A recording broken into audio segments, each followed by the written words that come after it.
আসসালামু আলাইকুম। আমি এখন বানাবো দারুণ মজার একটা জিনিস। এটা হচ্ছে চাইনিজ পটেটো সালাদ। ওরা সাধারণত লাঞ্চ কিংবা ডিনারে মেইন কোর্সের আগে এই জিনিসটা খায়।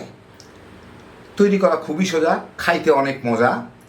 তো যারা বিভিন্ন ধরনের সালাদ পছন্দ করেন একবার বানায় খেয়ে দেখতে পারেন, অবশ্যই পছন্দ হবে।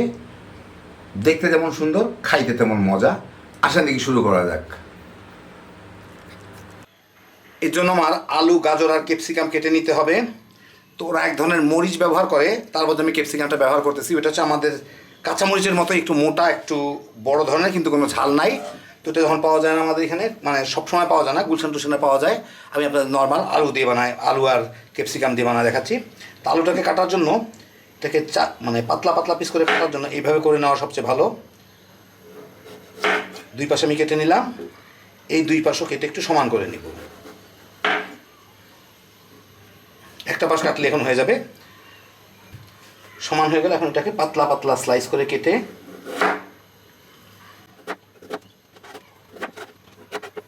সব মোটামুটি একই রকম স্লাইস হলে ভালো হয়।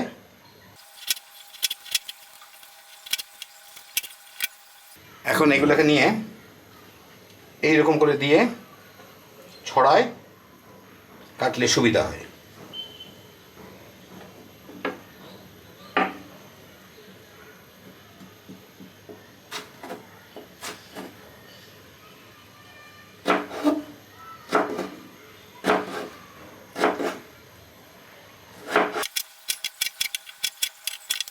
এই এরকম চিকন চিকন লম্বা লম্বা করে তো আমি পুরাটাকে এইভাবে কেটে নিব।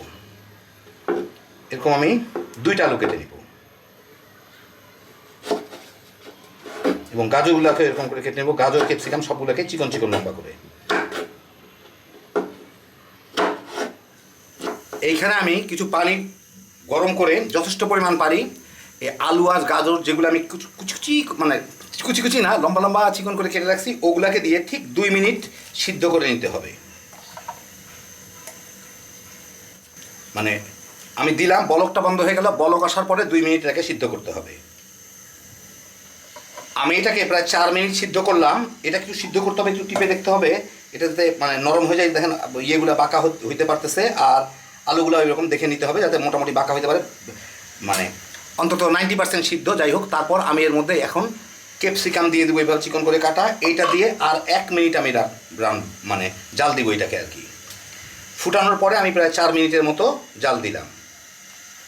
আমার আলুগুলো হয়তো কাটা একটু মোটা হয়েছে, চিকন হইলে 2 মিনিটই হয়ে যেত। ক্যাপসিকাম সহ এটাকে আরও 1 মিনিট জাল দিয়ে এখন আমি এগুলাকে এই চালনি দিয়ে চেলে, মানে ছাঁকনি দিয়ে ছেঁকে একটা চালনির উপর উঠায় নেব। উঠায় এটা পানি দিয়ে ধুবো না, এটাকে ঠান্ডা হইতে দিব, নিজে নিজেই ঠান্ডা হবে। তাহলে বাকি যেটুকু আছে সেটুকুও আরামসে সিদ্ধ হয়ে যাবে।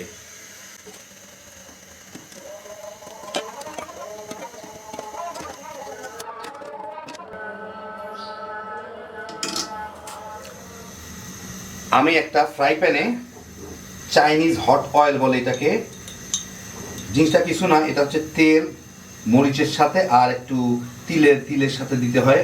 গরম তেল দিলে হট অয়েল তৈরি হয়ে যায়। তো যদি তৈরি করে নিতে চান, ডেসক্রিপশনে লিঙ্ক দেওয়া থাকবে, ওটা দেখে নিন। এই ছোট অল্প একটু আমার যেটুকু প্রয়োজন সেটুকু দিলাম। মানে মেজারমেন্ট ইয়েতে 1 চা চামচ হবে। ওটা একটু গরম করে এর মধ্যে আমি 1 কোয়া রসুন কুচকুচি করে রাখছি, ওইটা একটু দিয়ে এর সাথে অল্প একটু ভেজে নিতে হবে। জাস্ট ভাজা হইলেই হইল। এই দেখেন ভাজা হচ্ছে, আমি প্যানটা ইয়েটা বন্ধ করে দিই, চুলাটা বন্ধ করে দিলাম। এই প্যানটা যতটুকু গরম তার মধ্যে ভাজাটাই হয়ে যাবে। এটাই হইল, আর কিছু করার দরকার নাই। এটা এখন ঠান্ডা হইলে আমার সালাদের উপর দিয়ে দিতে হবে।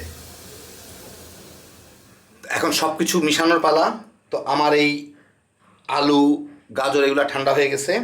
ঠান্ডা হলে একটু নরম হয়ে যায় জিনিসটা। এখন এর সাথে আমার বিভিন্ন জিনিসগুলো দিতে হবে। খুব বেশি জিনিস আমি দিব না, এর মধ্যে 2টা জিনিস আমি স্কিপ করব। একটা হচ্ছে অয়েস্টার সস, ওটা হালাল না।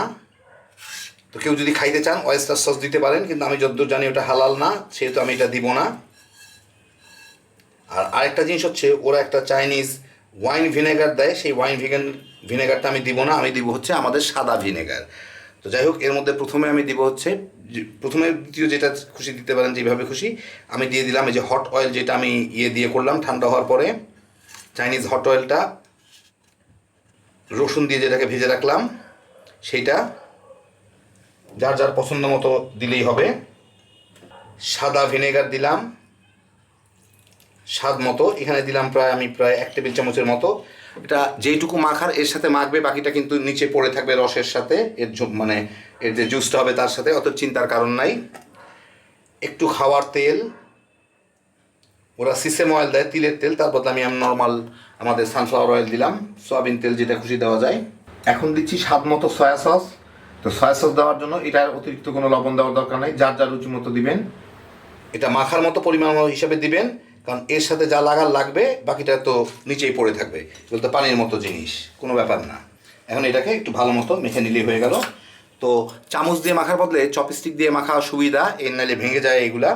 তো আমি চপস্টিক নিয়ে আমি 2টা চামচ উল্টায় এদিকটা ধরে হ্যান্ডেলটা দিয়ে এভাবে করে একটু মাখায় নিই।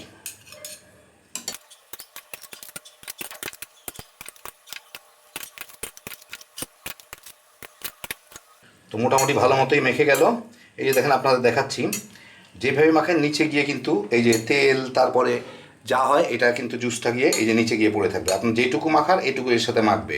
অতএব পানি জাতীয় জিনিস আপনার বেশি কম যাই দেন না কেন, বাকিটুকু নিচে চলে যাবে, চিন্তার কারণে। এখন আপনাদের আমি একটু পরিবেশন করে দেখাচ্ছি। তবে আমি সয়া সস রেগুলারটা ব্যবহার করছি, ডার্কও না লাইটও না। তো এই দেখেন কত সহজে হয়ে গেল আমার চাইনিজ পটেটো সালাদ।